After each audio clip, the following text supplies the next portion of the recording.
E eu acho que para todos os partidos ou políticos que ficam orbitando na base do governo, no sentido de ora compõem, ora se distanciam, né? Vai chegando um momento em que essa linha vai precisar ser traçada de uma maneira um pouco mais clara, né? Quem está com quem, né, para 2026. Eu acho que esse aceno também para os eleitores, ele vai começar a aparecer de uma maneira um pouco mais clara daqui para frente. Por exemplo, a gente está falando do Republicanos, partido do Hugo Mota, que é o partido também, por exemplo, do ministro de Portos e Aeroportos, Silvinho Costa, que é o partido do Tarcísio de Freitas, que é tido como um cotado para disputar contra o Lula no ano que vem, a ver o que acontece aí com a direita, mas um dos nomes mais fortes para disputar contra o Lula a presidência do ano que vem. Então, fica uma situação dentro do próprio partido de você vai ter um candidato disputando com o Lula e um ministro do governo Lula. O Silvio Costa, por exemplo, já disse, eu acho que o Tarcísio não vai concorrer, eu acho que ele nem deveria concorrer, mas eu tô com o Lula, né? Ele costuma falar, ele é de Pernambuco, Silvio Costa, né? Local que vota predominantemente aí no PT e no presidente Lula, e ele falou, olha, eu tô com o Lula do começo ao fim, gratidão é uma coisa que eu aprendi na minha vida, então ele sai com essa, entendeu? Agora, eu acho que para muitas lideranças, ele é um que já se posicionou, mas para muitas lideranças fica uma situação dúbia.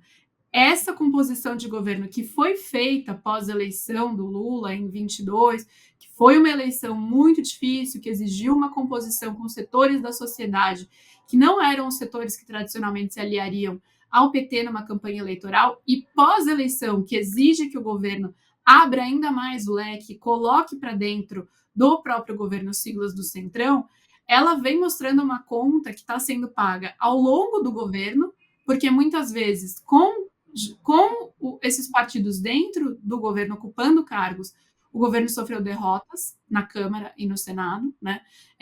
Especialmente na Câmara mais do que no Senado, mas vem cobrando uma fatura ao longo do governo, e eu acho que agora a gente vai chegando num ponto em que cada vez mais a gente vai ver uma linha aí traçada no chão, de acordo com como cada força política entende que deve se posicionar mirando a eleição de 2026. E aí, lembrando que a política se organiza em torno de expectativa de poder, né?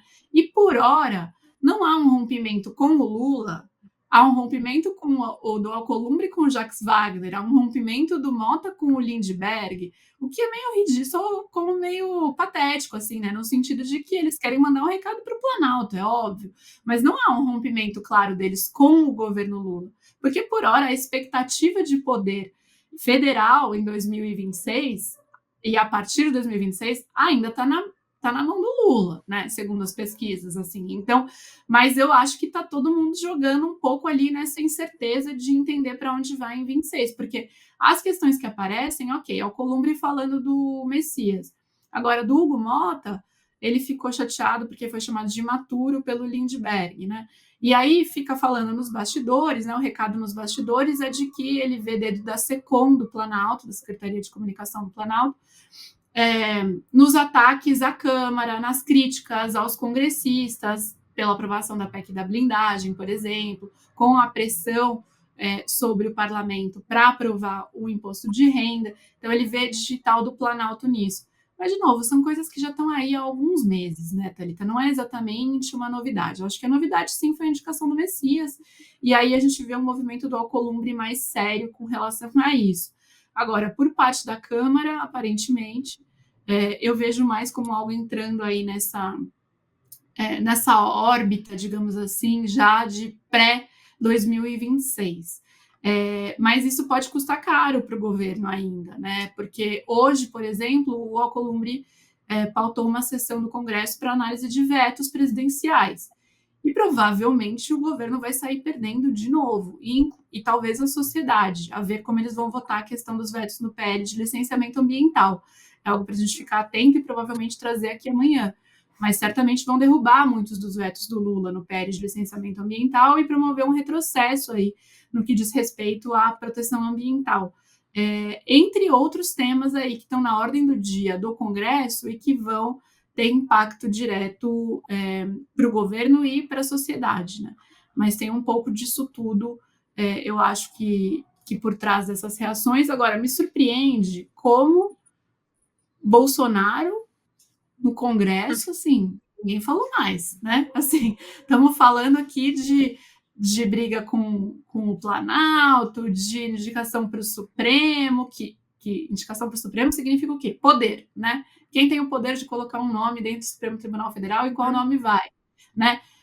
De derrubada de vetos, que significa o quê também? Poder, né? Quem dá a palavra final sobre um projeto, Congresso ou Planalto. Bolsonaro, completamente fora agora, depois da prisão, dessa expectativa de poder, e com cada vez menos a sua indicação possivelmente enfraquecida, né, diante dessa prisão, vai passando longe aí da agenda do Centrão e das lideranças do Congresso. Isso me chamou muita atenção.